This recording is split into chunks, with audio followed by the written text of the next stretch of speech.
Deflection torque equation अगर हम moving iron की डिराइव करें तो मूविंग आयरन का वर्किंग प्रिंसिपल ये था कि जो करंट है उसने मैग्नेटिक फील्ड जनरेट किया और ये जो मैग्नेटिक फील्ड है वो आपकी मूवेबल जो आयरन प्लेट है उसको अंदर की तरफ फोर्स उस पर अप्लाई करेगा ताकि इस मैग्नेटिक फील्ड का जो फ्लक्स है वो ज्यादा से ज्यादा आयरन प्लेट में से पास हो सके।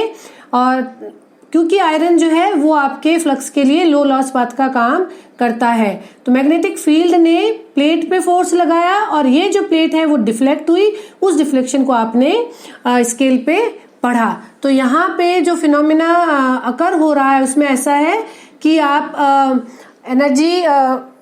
इलेक्ट्रिक एनर्जी आप अप्लाई कर रहे हैं और उस इलेक्ट्रिक एनर्जी के साथ आपका इस जो आपने इलेक्ट्रिक एनर्जी अप्लाई की है वो इस कॉइल की change in stored energy as well as इस प्लेट पे जो मैकेनिकल वर्क है उन दोनों की फॉर्म में कंज्यूम हो रही है। तो अगर हम डिफ्लेक्शन टॉर्क की इक्वेशन डिराइव करना शुरू करें तो पहले हम थोड़ा सा बेसिक्स जो है कॉइल का, इंडक्शन कॉइल, उस पे उसकी तरफ से हम शुरू करते हैं।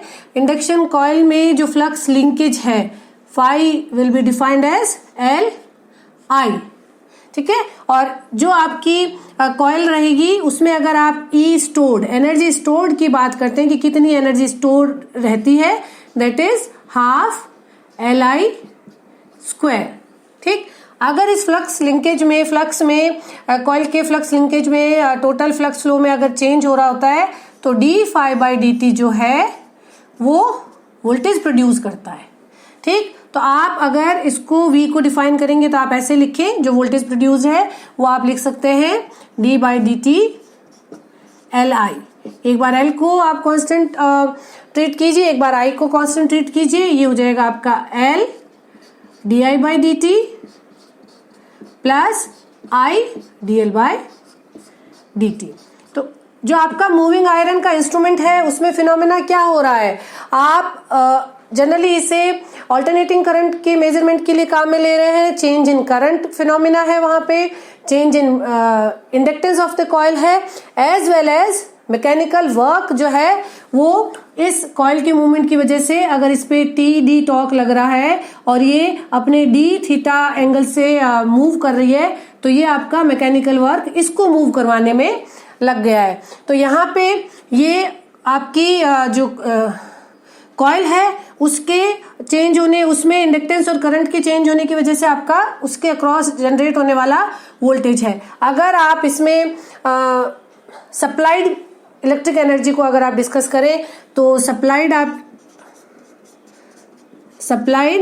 इलेक्ट्रिक एनर्जी कितनी होगी इसमें, अगर आप आई करंट फ्लो करवाते हैं तो आप इसे लिखेंगे V I d t for a small period of time. अगर आप ये उसमें वोल्टेज इंड्यूस हो रहा है, आई उसमें करंट फ्लो हो रही है, तो जो एनर्जी उसमें इलेक्ट्रिक एनर्जी जो आप सप्लाई कर रहे हैं वो है वी आई डी टी। अगर हम वी को इस एक्सप्रेशन से मेंशन करेंगे तो आप इसको यहाँ पे लिखेंगे L d I by d t I d t plus I d L by d t to I d t. मैंने इसकी V जो आपका पोटेंशियल अक्रॉस द कॉइल था उसको आई डी टी से मल्टीप्लाई किया है ताकि हम फाइंड आउट कर सकें कि कॉइल में इलेक्ट्रिक एनर्जी आपने कितनी सप्लाई की है।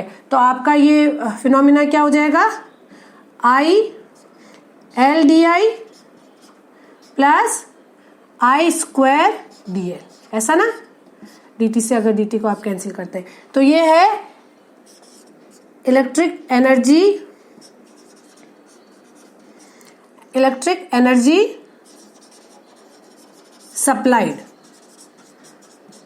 सप्लाइड टू कॉइल, ठीक है।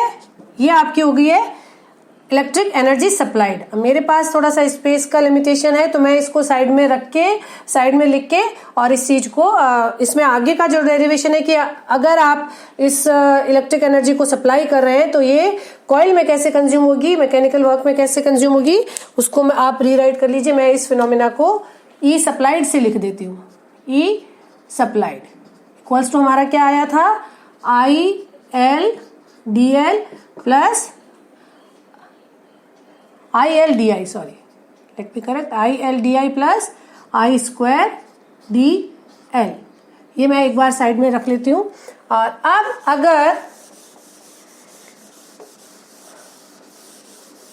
अगर हम बात कर रहे हैं कि हमने जो इलेक्ट्रिक एनर्जी जो हमने सप्लाई की है, energy supplied equals to change in stored energy in coil plus mechanical work on plate. ठीक, आपने जो इलेक्ट्रिक एनर्जी सप्लाई करी थी, जो अभी हमने डिराइव करी है, वो कैसे कंज्यूम होगा? कॉइल की स्टोर्ड एनर्जी में चेंज की फॉर्म में और एज वेल एज प्लेट पे किए जाने वाले मैकेनिकल वर्क की फॉर्म में। तो अभी हम मैकेनिकल वर्क को अगर हम डिफाइन करें, डी थीटा से अगर आपकी जो प्लेट है वो अपनी बैलेंस कंडीशन के रेफरेंस में मूव कर रही है और टी डी अगर उस पर डिफ्लेक्शन टॉर्क आ रहा है, तो ये आपका मैकेनिकल वर्क है। तो मैं मैकेनिकल वर्क को भी यहाँ लिख लेती हूँ साइड में, और हम कैलकुलेट करेंगे change in stored energy. Mechanical work को हम लिखें,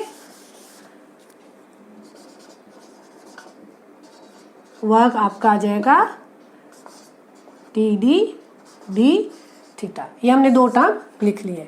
अब हम इसके बाद कैलकुलेट कर रहे हैं चेंज इन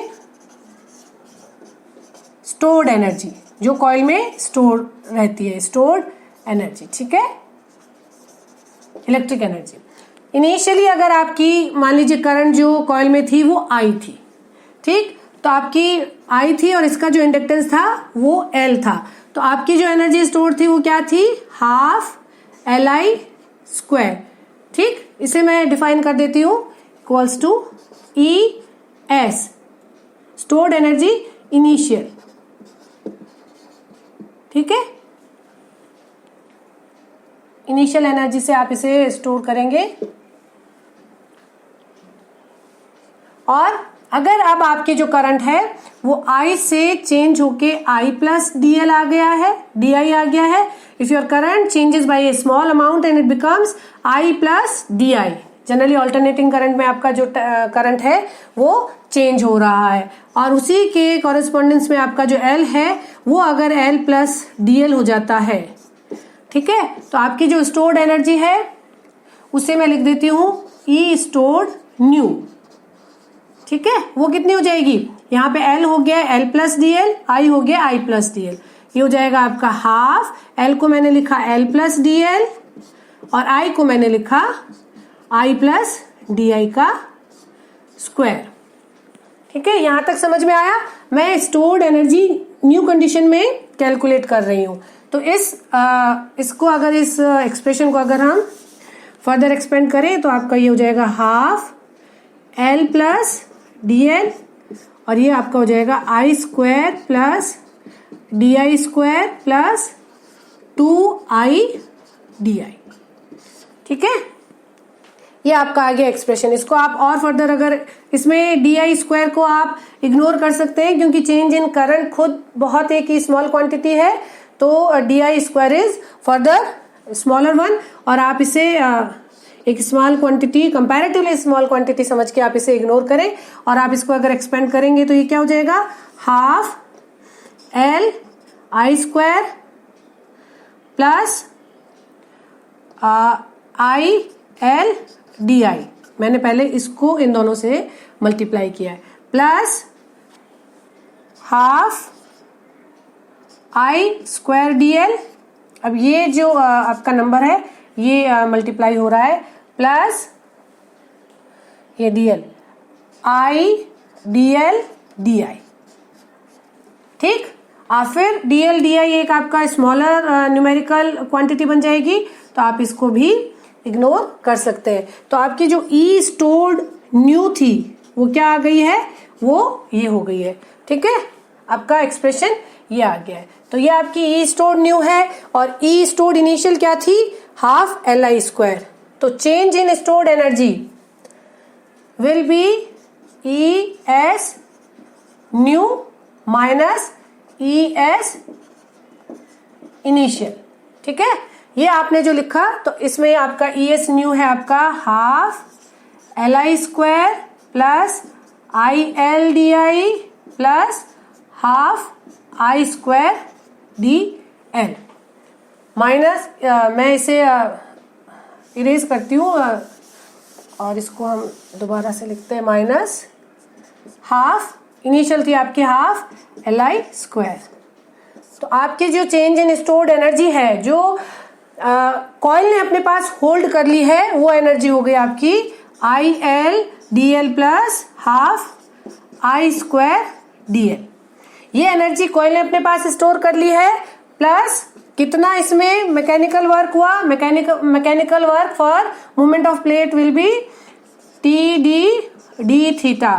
ये सब कहां से इनिशिएट हुआ, जो टोटल आपने इलेक्ट्रिक एनर्जी सप्लाई की थी, जो आपने टोटल इलेक्ट्रिक एनर्जी सप्लाई की वो कुछ कॉइल में स्टोर हो गई है और rest of the energy mechanical work में कंज्यूम हो गई है। तो ये आपका होगा equals to the electric energy supplied. वो हमने यहां से लिखा that is I L d L plus I square D L.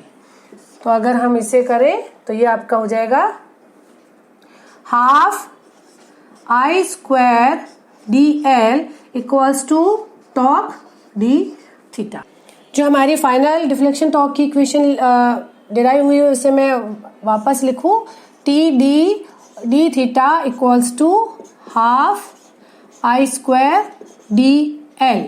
आप इसे लिख सकते हैं T d deflection torque equals to half I square D L by D theta. ये जो डिफ्लेक्शन टॉर्क है वो स्प्रिंग के कंट्रोल टॉर्क से बैलेंस आउट होता है और बैलेंस आउट कंडीशन में आपका क्या रहता है के थीटा। थीटा जो एंगुलर डिफ्लेक्शन आपको पॉइंटर पे मिल रहा है। तो आप इसे लिखेंगे थीटा इक्वल्स टू हाफ 1/2 के I square D L by D theta.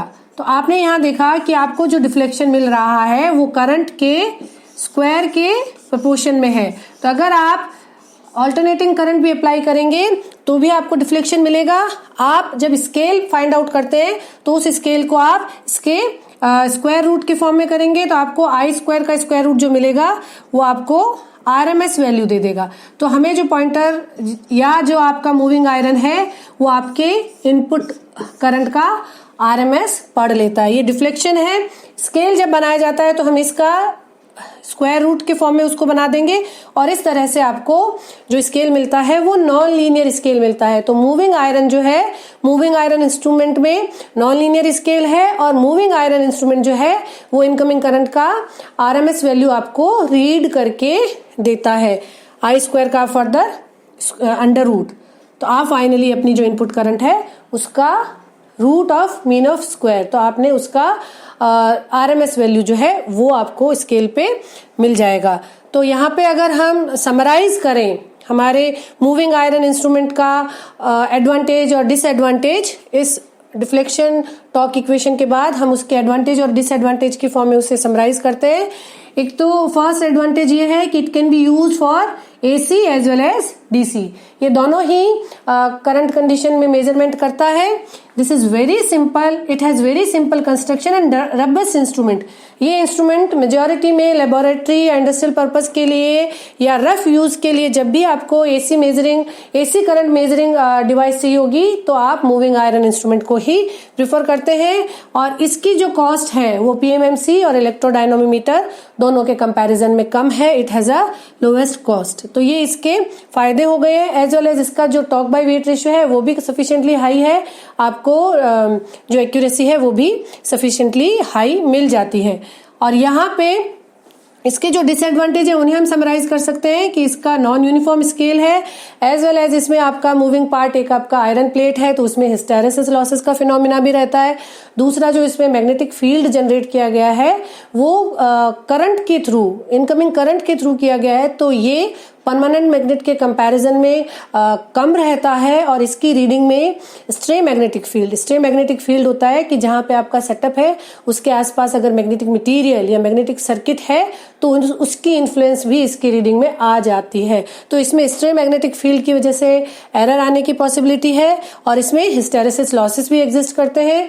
और इसमें जब आप एसी करंट मेजरमेंट कर रहे हैं तो ये जो इंस्ट्रूमेंट है उसमें एडी करंट लॉसेस का जो फिनोमिना है वो एसी और डीसी के लिए उस कैलिब्रेशन को चेंज मांगता है, या ऐसा बोला जाए कि इस इंस्ट्रूमेंट में there is a change in calibration for AC and DC application. तो हमने एक नेक्स्ट फर्दर सर्किट डिजाइन किया है जो है इलेक्ट्रोडायनमोमीटर टाइप इंस्ट्रूमेंट। इसमें आपने एडी करंट लॉसेस को ऑलमोस्ट कंट्रोल कर लिया है और सेम रीडिंग उसमें अगर आप कैलिब्रेशन रहता है, अगर आप उसे एसी एप्लीकेशन के लिए लें या डीसी एप्लीकेशन के लिए लें। तो हम अपने नेक्स्ट टॉपिक में इलेक्ट्रोडायनमोमीटर टाइप इंस्ट्रूमेंट को डिस्कस करेंगे और आप इसे भी पढ़िए और रीड करिए और इस पे जो न्यूमेरिकल प्रॉब्लम्स हैं पीएमएमसी पे और मूविंग आयरन पे वो भी आप सॉल्व करिए। Thank you.